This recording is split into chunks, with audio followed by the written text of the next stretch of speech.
Buenas noches. No sé a qué hora estás escuchando esto. Puede ser que sea tarde, que la casa esté en silencio y que todos los demás ya estén dormidos. Puede ser que estés manejando solo por una carretera oscura, con el volumen subido para no sentirte tan solo. Puede ser que simplemente no puedas dormir y hayas llegado hasta aquí buscando algo, sin saber bien qué. No importa el motivo.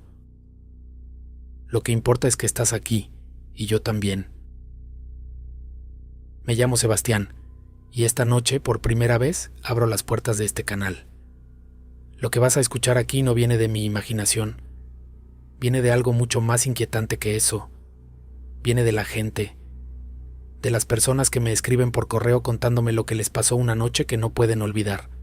Trabajadores de madrugada, madres de familia, camioneros, enfermeras, gente común que vivió algo que no tiene explicación y que necesita contárselo a alguien antes de que los consuma por dentro. Viene también de los rincones más oscuros del Internet, foros donde la gente escribe bajo un nombre falso, porque lo que tienen que decir es demasiado para firmarlo con el propio.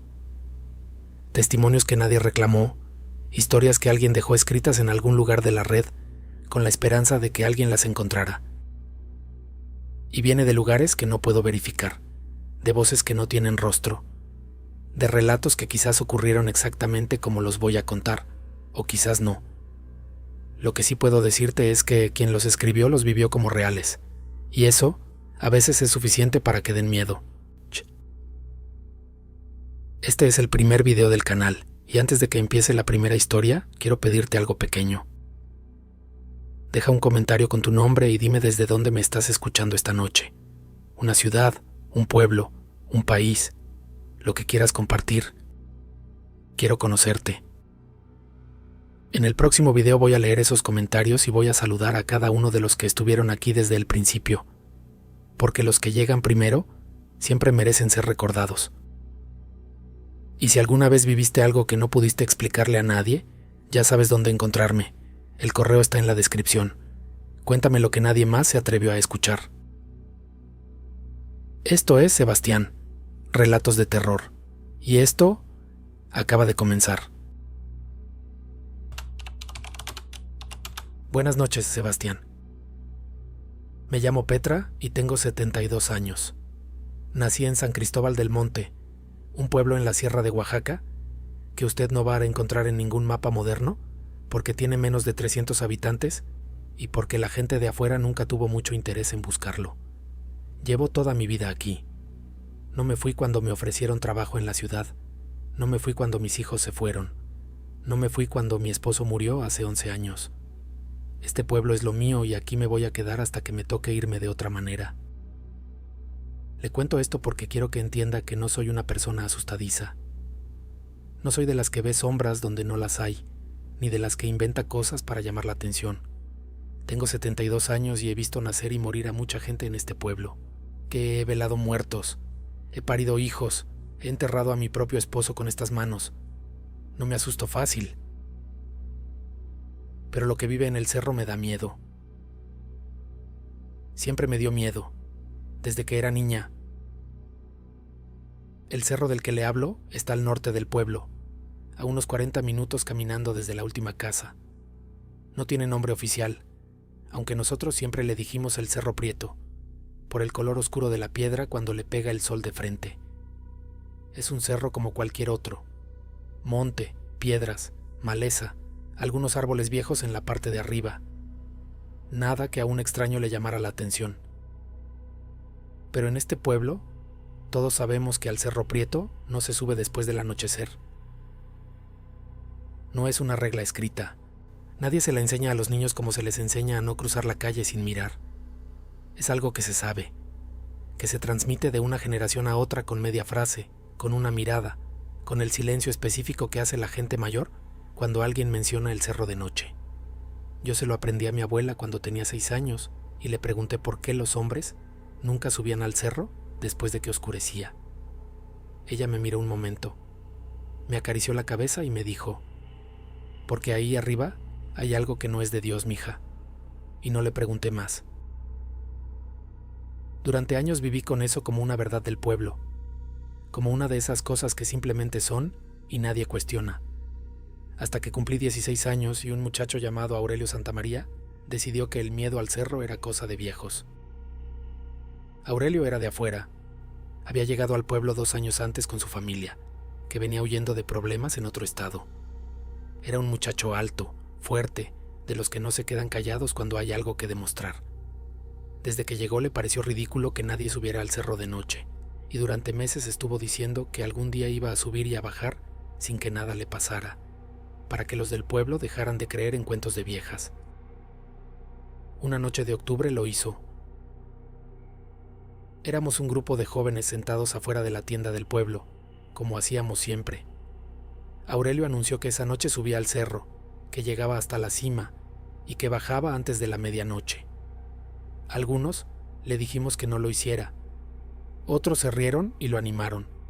Él se levantó, agarró una linterna y se fue caminando hacia el norte del pueblo sin voltear. Lo vimos alejarse hasta que la oscuridad se lo tragó. Durante la primera media hora no pasó nada. Seguimos ahí sentados, platicando, esperando. Algunos empezaron a decir que Aurelio iba a bajar presumiendo y que íbamos a tener que aguantar el cuento por semanas. Yo no decía nada. Yo miraba hacia el norte, hacia donde estaba el cerro, aunque en la oscuridad no se veía nada.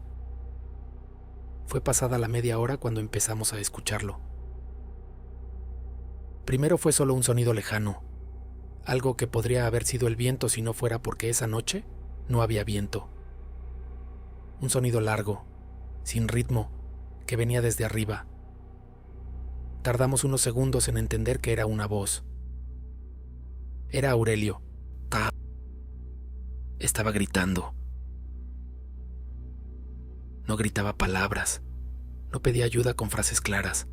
Era un grito continuo, desesperado, del tipo que uno reconoce cuando alguien ya pasó más allá del miedo normal y está en otro lugar completamente. Un grito que se me metió en los huesos esa noche y que todavía escucho a veces cuando el pueblo está en silencio y el viento viene del norte. 3 hombres del pueblo subieron a buscarlo con lámparas. Los demás nos quedamos abajo esperando.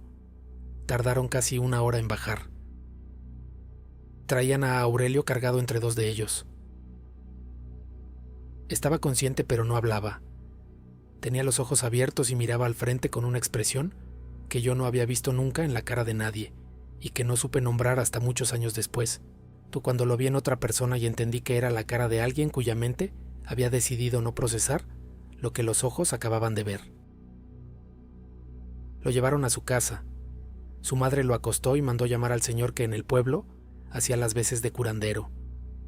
Esa noche nadie supo nada más. Al día siguiente, Aurelio habló. No le contó la historia completa a nadie, o al menos nadie me la contó completa a mí. Lo que sí circuló por el pueblo en los días siguientes, en fragmentos, en medias frases que la gente intercambiaba en voz baja, fue esto: que Aurelio había llegado cerca de la cima del cerro, que había apagado la linterna porque la batería estaba fallando, y que en la oscuridad había escuchado algo que caminaba entre los árboles a su alrededor. No un animal, decía, no un animal. Hasta algo que caminaba en 2 pies, pero que no respiraba como una persona, y que cuando encendió la linterna de nuevo y alumbró hacia donde venía el sonido, vio algo que lo hizo soltar la linterna y bajar corriendo sin importarle nada más. Nunca dijo que vio. A nadie. Nunca. La familia de Aurelio se fue del pueblo 3 semanas después. Su madre dijo que era por trabajo, que habían encontrado algo mejor en otro estado. Pero yo tenía 16 años y ya sabía leer entre líneas, y lo que leí fue que esa familia necesitaba poner distancia entre su hijo y el Cerro Prieto lo antes posible. Eso fue hace 56 años. En todo ese tiempo, nadie en el pueblo ha vuelto a subir al cerro de noche. Nadie ha necesitado que le expliquen por qué. Yo sigo viviendo aquí en la misma casa donde nací, a 40 minutos caminando de ese cerro. Duermo bien la mayoría de las noches. Llevo una vida tranquila. Pero hay algo que hago desde esa noche hace 56 años y que nunca he dejado de hacer. Antes de acostarme, cierro la ventana del cuarto que da hacia el norte. siempre hacia el norte. No importa el calor que haga. No importa si es verano y la noche es sofocante. Esa ventana siempre queda cerrada. Porque hay noches en que uno siente, sin saber cómo ni por qué, que algo en el cerro está mirando hacia el pueblo.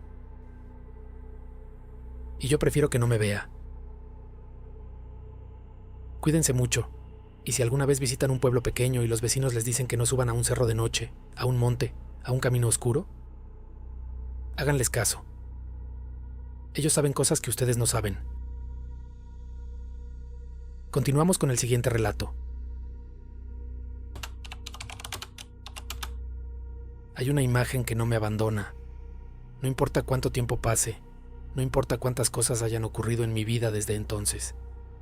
Esa imagen está ahí, quieta, esperando en algún lugar de mi cabeza. Y aparece siempre en el mismo momento, cuando me despierto de noche y la habitación está oscura y por un segundo, antes de que la razón vuelva a su lugar, no sé dónde estoy. En ese segundo, siempre veo lo mismo. Una figura apoyada en la orilla de un pozo, con la cabeza inclinada hacia abajo, mirando el interior. Y luego la figura levanta la cara y me mira. Eso es lo que veo, cada vez, sin falta. Tenía 19 años cuando fui por última vez al pueblo de mi abuela, San Felipe de los Remedios, de un lugar pequeño en el municipio de Salvatierra que yo había visitado todos los veranos de mi infancia y que asociaba con cosas buenas. El olor de la cocina de mi abuela, los juegos en la calle de tierra, las noches frescas de julio durmiendo con la ventana abierta. Era un lugar que sentía seguro, un lugar que sentía mío. Mi abuela se llamaba Esperanza y tenía entonces 78 años. Vivía sola desde que mi abuelo murió, en la misma casa donde había vivido toda su vida, una casa grande para una sola persona, con patio interior, huerto en la parte de atrás y un pozo de piedra en el centro del patio que llevaba seco desde antes de que yo naciera. Yo de niño siempre quise asomarme a ese pozo y mi abuela siempre me lo prohibió. No con el tono que usan los adultos cuando prohíben algo por precaución, con un tono diferente. O uno que yo de niño no supe leer, pero que de adulto reconozco perfectamente. Era el tono de alguien que tiene miedo. Cuando llegué ese verano, lo primero que noté fue que el pozo tenía una tapa nueva. Una losa de cemento gris recién puesta, que cubría la boca completamente. Le pregunté a mi abuela cuándo la había mandado poner. Me miró un momento antes de responder y me dijo que hacía 3 semanas, que ya era hora. Le pregunté por qué justo ahora, después de tantos años. Se ocupó en algo en la cocina y no contestó. No le pregunté más. Con mi abuela había aprendido desde chico que ciertas preguntas no tenían respuesta porque la respuesta era precisamente el silencio. Los primeros días de esa visita transcurrieron normal.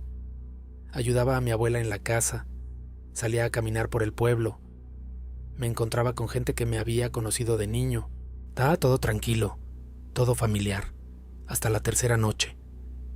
Me desperté pasada la medianoche sin saber bien por qué. No hubo un sonido, no hubo una pesadilla. Simplemente abrí los ojos y estaba despierto con esa claridad particular que a veces llega en mitad de la noche. El cuarto estaba oscuro, pero la ventana dejaba entrar algo de luz de luna, y yo podía ver los contornos de los muebles, el techo, la puerta entreabierta. Tenía sed. Me levanté, salí al pasillo, fui hacia la cocina. Para llegar a la cocina desde mi cuarto había que pasar por el corredor que daba al patio interior. El corredor tenía una ventana larga, sin vidrio, solo con una reja de hierro que miraba directamente al patio. Al pasar frente a esa ventana miré hacia afuera sin pensarlo. Por costumbre, supongo, o por ese instinto que te hace revisar los espacios en la oscuridad.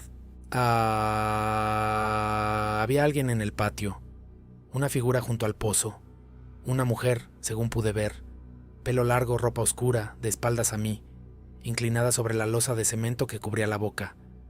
No estaba parada junto al pozo, estaba apoyada sobre la tapa, con las manos planas sobre el cemento, como si estuviera escuchando algo que venía de adentro. Me quedé paralizado en el corredor. Mi primer pensamiento fue que era mi abuela, que había salido al patio de noche por alguna razón, pero la figura era más alta que mi abuela, más delgada, y el pelo le llegaba a la cintura, mientras que mi abuela Llevaba el pelo corto desde siempre. Estuve ahí sin moverme durante lo que calculo fueron unos 20 o 30 segundos, aunque en ese momento el tiempo no tenía ningún sentido. La figura no se movía. Seguía con las manos sobre la tapa del pozo, la cabeza inclinada, completamente inmóvil. Y entonces, despacio, empezó a levantar la cabeza. No lo pensé. Di un paso atrás, me pegué a la pared del corredor y me quedé fuera del ángulo de visión de la ventana. Me quedé ahí, con la espalda contra la pared, sin respirar, escuchando. No escuché nada. Ningún paso, ningún sonido, nada. Después de un tiempo que no supe medir, me asomé de nuevo a la ventana. El patio estaba vacío, la tapa del pozo en su lugar, intacta. La luna iluminando el patio con esa luz blanca y quieta. Nadie. Nada. Fui a la cocina, tomé agua, volví a mi cuarto. No dormí más esa noche. A la mañana siguiente esperé a que mi abuela estuviera sentada con su café y le dije, con la mayor calma que pude, «Abuela, anoche vi a una mujer en el patio, junto al pozo». Mi abuela no se sobresaltó. No me preguntó cómo era ni a qué hora. Solo dejó la taza sobre la mesa despacio y me preguntó una sola cosa. Me preguntó si la mujer había levantado la cara. Le dije que había empezado a levantarla, pero que yo me había apartado de la ventana antes de verla completa. Mi abuela cerró los ojos un momento. Luego los abrió y me dijo, «Bien, hiciste bien». Le pregunté quién era. Me dijo que no lo sabía con certeza, que esa mujer llevaba apareciendo en ese patio desde mucho antes de que ella llegara a vivir en esa casa, desde antes de que sus propios suegros la habitaran, que era algo que venía con la casa, con el pozo, con el terreno, que la primera vez que la vio, hacía más de 40 años, cometió el error de no apartar la mirada a tiempo. Le pregunté qué había pasado cuando la vio de frente. Me dijo que la cara de la mujer era la suya propia. Idéntica, su misma cara, sus mismos ojos, pero en un cuerpo que no era el suyo, y con una expresión que ella no supo describir entonces, y que tampoco supo describirme a mí ese día en la cocina. Solo me dijo que desde esa vez mandó poner la tapa sobre el pozo, aunque me aclaró, en voz baja, que la tapa no cambiaba nada, que la mujer seguía apareciendo de todas formas, que siempre aparecía. Me fui del pueblo 2 días después, antes de lo planeado. No volví a ver a la mujer del pozo, o al menos no esa visita. Mi abuela murió 4 años más tarde, en esa misma casa, en su cama, de causas naturales, según el médico. Heredé la casa, la vendí sin haberla vuelto a pisar. Al comprador no le dije nada sobre el pozo. A veces pienso que debí haberle dicho algo, y luego pienso en la cara de mi abuela esa mañana en la cocina, en cómo bajó la voz para contarme lo que había visto 40 años atrás. Y entiendo que hay cosas que uno simplemente no sabe cómo contarle a un desconocido. No sé qué es la mujer del pozo. No sé si era algo que pertenecía al lugar, algo atado al agua seca de ese pozo desde hace generaciones, o algo más difícil de explicar todavía. Lo que sí sé es que mi abuela vivió más de 40 años en esa casa sabiendo que estaba ahí, y que nunca la dejó entrar. Nunca supo cómo hacer que se fuera, pero sí supo cómo no dejarla entrar. A veces eso es lo único que se puede hacer. Continuamos con el siguiente relato. Buenas noches. No soy de los que buscan estas cosas. No escucho podcasts de terror. No me interesan las historias de fantasmas. No soy de los que se quedan despiertos hasta tarde buscando algo que los asuste. Le cuento esto porque quiero que quede claro desde el principio que lo que voy a narrar no fue algo que yo fui a buscar. Fue algo que me encontró a mí, en un pueblo donde no tenía nada que hacer más que esperar a que amaneciera. Fue hace 3 años. Iba manejando de San Luis Potosí hacia Matehuala, una ruta de unas 2 horas que había hecho varias veces sin problema. Era un viaje de trabajo, nada especial. Salí tarde, más tarde de lo que debía, y a mitad del camino el carro empezó a dar señales de que algo no estaba bien. Una vibración en el volante, una luz en el tablero que no había visto antes. Me orillé en el primer lugar que encontré, que resultó ser la entrada de un pueblo llamado Paso de Ánimas. El nombre me pareció raro en ese momento. Ahora me parece una advertencia que no supe leer. Era un pueblo pequeño, de esos que tienen una calle principal, una plaza con kiosco, una iglesia y poco más. Había algunas luces encendidas, pero poca gente en la calle. Eran casi las 11 de la noche y el pueblo ya estaba guardado. Encontré una pequeña pensión sobre la calle principal. Toqué. Me abrió una señora de unos 60 años que, sin hacerme muchas preguntas, me dio un cuarto por una noche. Le expliqué lo del carro. Le pregunté si había algún mecánico en el pueblo. Me dijo que don Rutilio, el único mecánico del lugar, abría a las 8 de la mañana.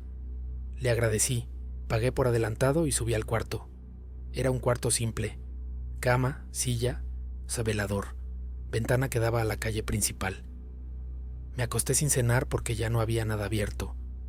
Puse una alarma para las 7:30 y me quedé dormido más rápido de lo que esperaba. Lo que no esperaba era despertarme a las 2:15 de la madrugada. No hubo un sonido que me despertara, o al menos no uno que yo pudiera identificar.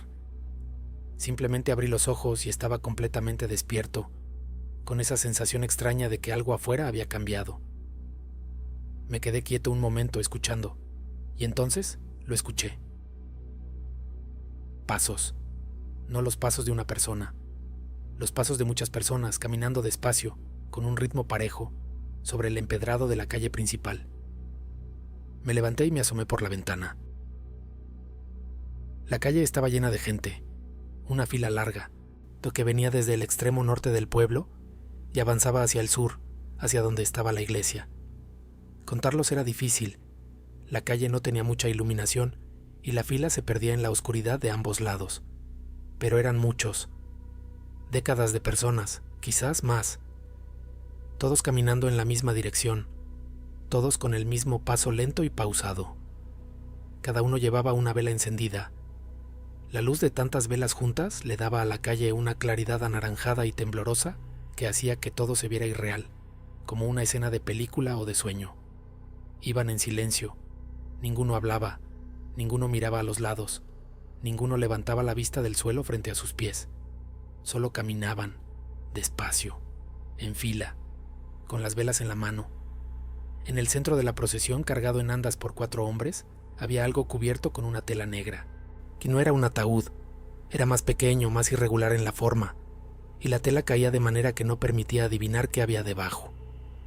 Los 4 hombres que lo cargaban miraban al frente, como todos, con la misma expresión de los demás, no de tristeza, no de devoción, sino de algo que yo tardé un momento en identificar y que al final reconocí como concentración, como si lo más importante del mundo en ese momento fuera no tropezar, no detenerse, no romper el paso.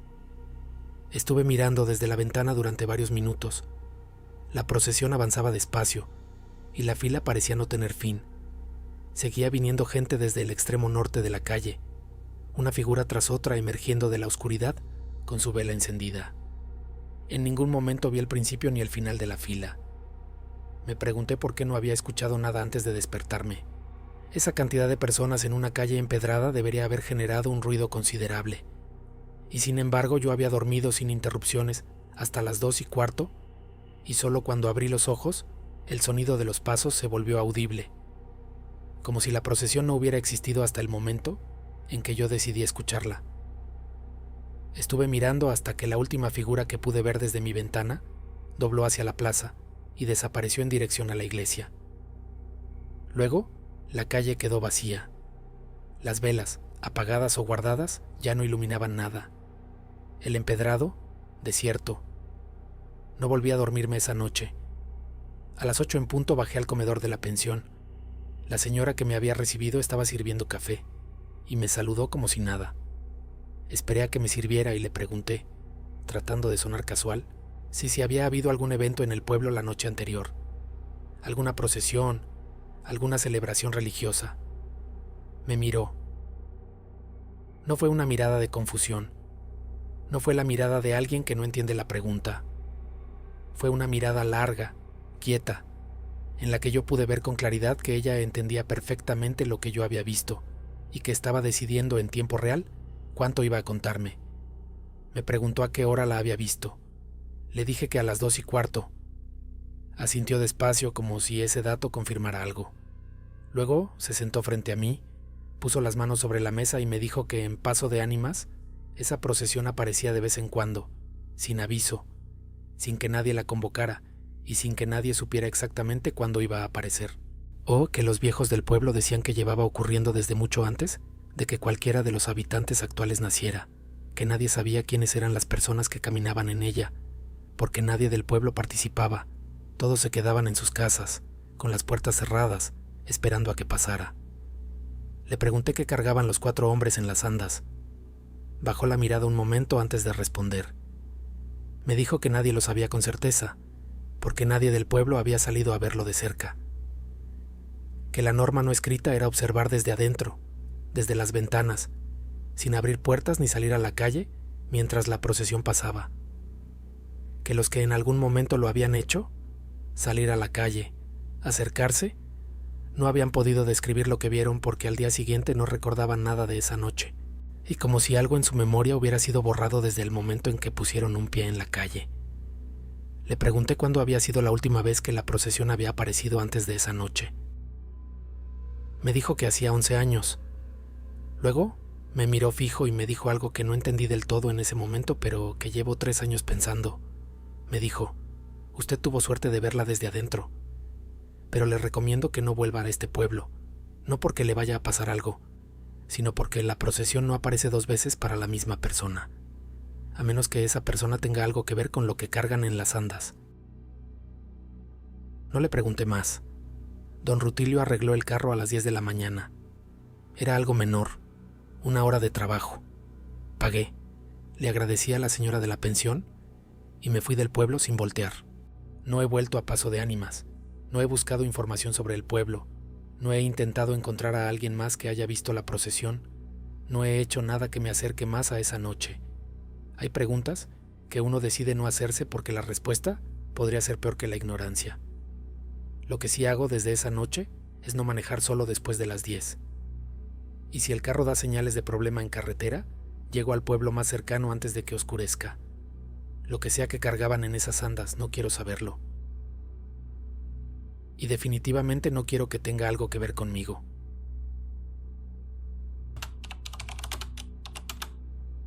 Sebastián, no sé cómo empezar esto. Llevo semanas intentando escribirle y borrando todo cada vez que llego a cierta parte. Pero esta noche decidí que si no lo escribo ahora, no lo voy a escribir nunca.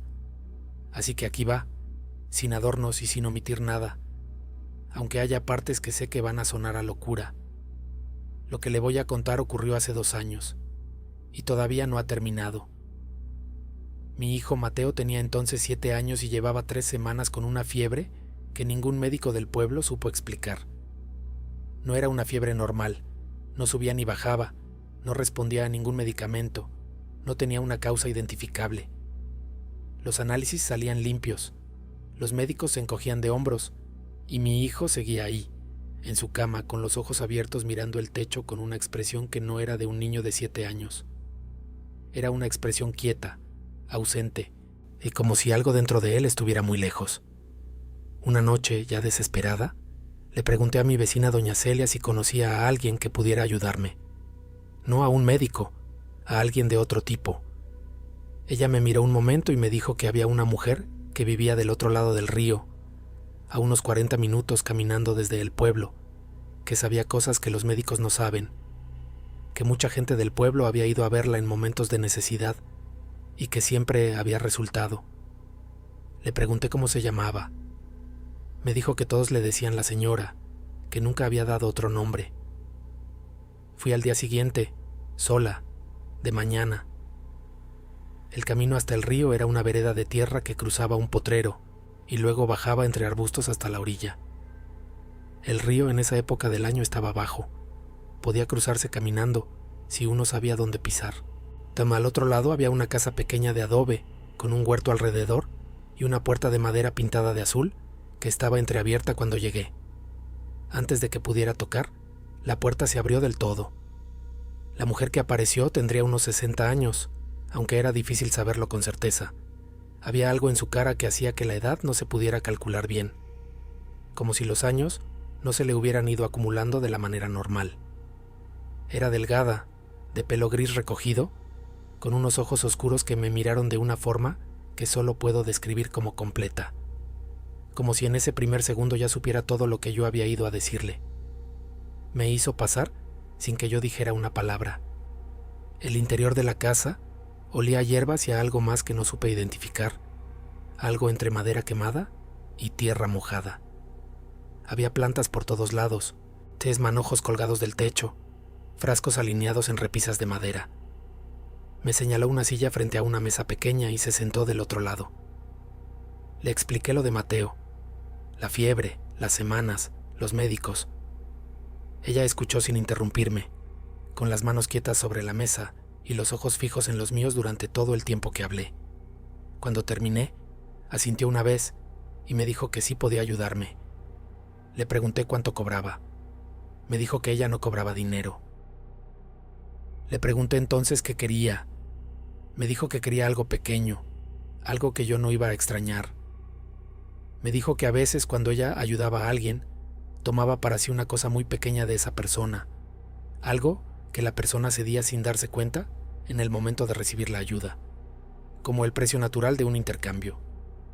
Me dijo que no me preocupara, de que era algo tan pequeño que yo nunca lo notaría. Debía haber preguntado más, debía haber pedido que me explicara, pero tenía a mi hijo con fiebre desde hacía 3 semanas y una mujer frente a mí que me decía que podía ayudarlo. Así que dije que sí. Me dio un preparado de hierbas en un frasco pequeño.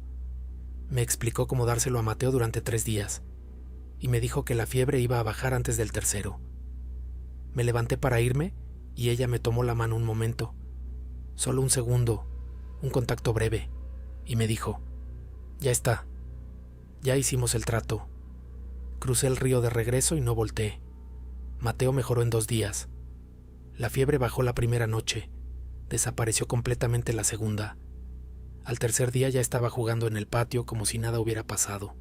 Los médicos, cuando lo revisaron, dijeron que a veces estas fiebres desaparecen solas. Yo no dije nada sobre la señora. Durante los primeros días después de eso me sentí bien, aliviada, agradecida, convencida de que había tomado la decisión correcta. Hasta la primera noche de la tercera semana, me desperté a las 3 de la mañana. No hubo una razón, ningún sonido, ninguna pesadilla. Simplemente abrí los ojos en la oscuridad del cuarto y estaba completamente despierta. Y entonces la escuché. Una voz. No venía de afuera, no venía del pasillo ni de la ventana, ni de ningún lugar físico que yo pudiera señalar. Venía de adentro, de algún lugar dentro de mi cabeza que hasta ese momento había estado en silencio. Era una voz de mujer, muy suave, que decía mi nombre: Verónica. Solo eso. Mi nombre, repetido con calma, sin urgencia, como si simplemente quisiera asegurarse de que yo estaba escuchando. Me quedé paralizada en la cama. Encendí la luz, revisé el cuarto, revisé el pasillo, revisé el cuarto de Mateo. Todo en orden, todo en silencio, mi hijo durmiendo tranquilo. Volví a la cama, dejé la luz del velador encendida y eventualmente me quedé dormida de nuevo. A la mañana siguiente lo atribuí al cansancio acumulado, a la tensión de las semanas anteriores. Me dije que era normal, pero la voz volvió la noche siguiente. Y la siguiente, y la siguiente, siempre a las 3 de la mañana. Siempre mi nombre al principio, pero con el paso de los días empezó a decir otras cosas. Cosas breves al principio. Una palabra suelta, una instrucción simple que yo desechaba y no seguía. Pero las instrucciones fueron volviéndose más concretas, más específicas. Y lo que más me perturbaba no era la voz en sí, sino lo que sabía. Se sabía cosas que nadie debería saber. Me decía el nombre de personas que yo había alejado de mi vida hacía años y que nunca había mencionado a nadie en el pueblo. Me decía detalles de conversaciones privadas, de miedos que yo nunca había expresado en voz alta, de cosas que solo existían dentro de mi cabeza. Como si llevara mucho tiempo ahí adentro, escuchando, antes de decidir hablar. Un mes después de que empezó, hice algo que no debía haber hecho. Una noche, cuando la voz dijo mi nombre, le respondí. Le pregunté quién era, Hubo un silencio de varios segundos, y luego la voz dijo, con una calma que me heló por completo: «Ya lo sabes. Fui a ver a doña Celia al día siguiente. Le conté todo. Ella me escuchó con los brazos cruzados y una expresión en la cara que me dijo que no era la primera vez que escuchaba algo así. Cuando terminé, me dijo que lo que la señora me había quitado no era algo material, que lo que tomaba de la gente que iba a pedirle ayuda era una parte muy pequeña de algo que no tiene nombre exacto en español. Algo que ella llamó simplemente el silencio interior. Esa parte de una persona que está sola consigo misma, que no comparte con nadie, que es completamente propia.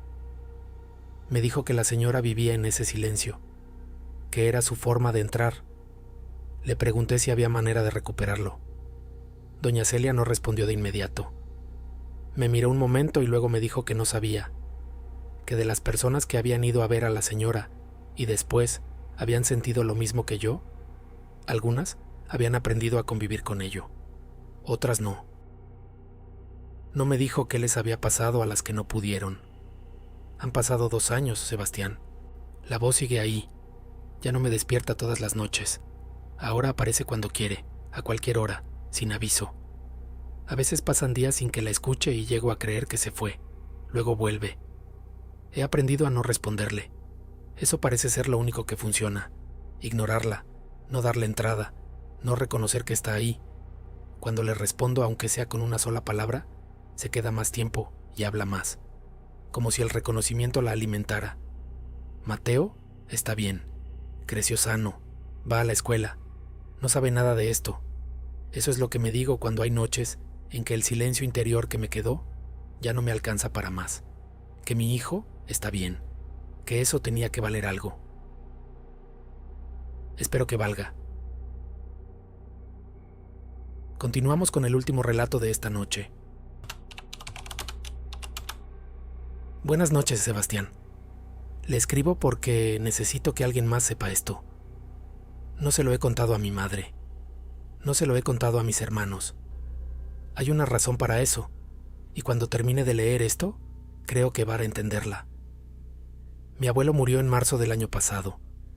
Tenía 81 años y murió en su cama, en su pueblo, en la misma casa donde había vivido toda su vida. Fue una muerte tranquila, según nos dijeron. Se quedó dormido una noche y no despertó. Para una familia que lo había visto enfermar despacio durante 2 años, fue casi un alivio. Un hombre bueno que se fue sin dolor.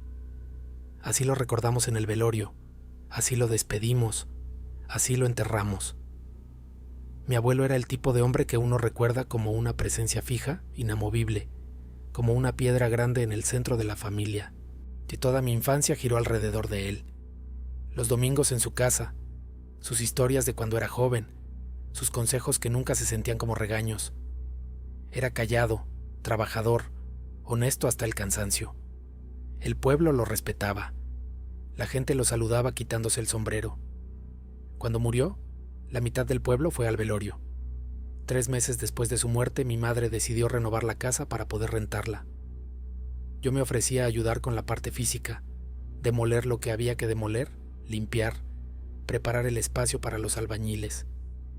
Fui un sábado de junio, solo, con herramientas y la intención de terminar en un día. La casa era vieja, de adobe, con un patio interior de tierra donde mi abuelo había tenido plantas toda su vida. Macetas de barro, hierbas de cocina, un limonero en la esquina que daba fruto cada año sin falta. Y para la remodelación había que levantar el piso del patio, poner cemento, nivelar, modernizar. Empecé por ahí. La primera hora fue trabajo normal. Picar tierra compactada, separar las macetas, arrancar las raíces del limonero. Nada que no esperara encontrar. Fue cuando llegué a la esquina opuesta al limonero cuando la pica golpeó algo que no era tierra. Pensé que era una piedra. Limpié alrededor con las manos y descubrí que no era una piedra sino una caja de metal, pequeña, del tamaño de una caja de zapatos, enterrada a unos 30 centímetros de profundidad. Estaba oxidada pero intacta, cerrada con un seguro que se dio sin mucho esfuerzo cuando lo forcé con un destornillador. La abrí. Adentro había varias cosas envueltas en un trapo negro que se deshizo casi al tocarlo, de tan viejo. Las fui sacando una por una y poniéndolas sobre el borde del patio. Un manojo de hierbas secas atadas con hilo rojo, un pedazo de tela con algo escrito a mano, con tinta oscura, letra que no reconocí como la de mi abuelo, pero que tampoco era de alguien que yo pudiera identificar. 3 monedas viejas, del tipo que ya no circula, amarradas juntas con alambre delgado. Un pequeño bulto de tela cosida por todos lados, que no abrí porque algo en mí no quería saber qué había dentro. Y al fondo de la caja, debajo de todo lo demás, había una fotografía.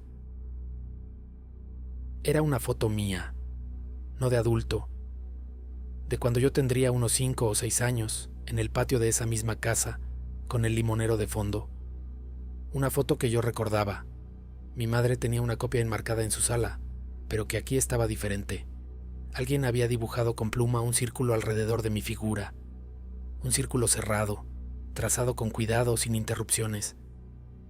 Me quedé con la foto en la mano sin entender qué estaba viendo. No era la única fotografía. Debajo de la mía había otras, fotos de mis hermanos de niños, de mis primos, de mi madre cuando era joven, todas con el mismo círculo dibujado alrededor de la persona, todas con la misma mano, el mismo trazo cuidadoso, el mismo círculo cerrado. Guardé todo de vuelta en la caja. No sé por qué lo hice, tal vez porque no supe qué otra cosa hacer con ello. Metí la caja en mi mochila, cubrí el hueco con tierra y seguí trabajando el resto del día como si nada hubiera pasado, aunque por dentro no podía pensar en otra cosa. Esa noche, en mi departamento en Puebla, puse la caja sobre la mesa de la cocina y la estuve mirando durante mucho tiempo. Pensé en llamarle a mi madre, pensé en llamarle a mis tíos, pero algo me detuvo, algo que no supe nombrar entonces y que ahora entiendo mejor. Era la certeza de que si le contaba a alguien de la familia lo que había encontrado, esa persona iba a defender a mi abuelo, iba a buscar una explicación que lo dejara bien. Y yo no quería una explicación que lo dejara bien. Quería saber la verdad de lo que había estado enterrado en ese patio durante quién sabe cuántos años. Fui con la caja y su contenido a ver a una mujer que en el pueblo donde crecí era conocida como alguien que entendía estas cosas. No una curandera exactamente, más bien una mujer mayor que había estudiado ciertas tradiciones y que la gente consultaba cuando encontraban algo que no sabían cómo clasificar. La mujer examinó cada objeto en silencio durante varios minutos. Cuando terminó, se recostó en su silla y me miró con una expresión que no era de alarma, sino de algo más difícil de leer, como reconocimiento, como si lo que tenía frente a ella fuera algo que había visto antes, aunque no en esta forma exacta. Me dijo que lo que había encontrado era un trabajo, así lo llamó, un trabajo. Me explicó que en ciertas tradiciones del centro del país existe la práctica de enterrar objetos cargados con una intención específica, en un lugar que le pertenece a quien hace el trabajo. Que los objetos en la caja habían sido puestos ahí con el propósito de proteger, no de dañar. Los círculos en las fotografías, me dijo, eran una forma de cierre, de contención, de mantener a las personas dentro de un perímetro de protección. Le pregunté de qué nos estaba protegiendo. Me dijo que eso no lo podía saber con lo que tenía frente a ella, que para saber de qué te protege algo, primero tienes que saber qué había afuera del círculo.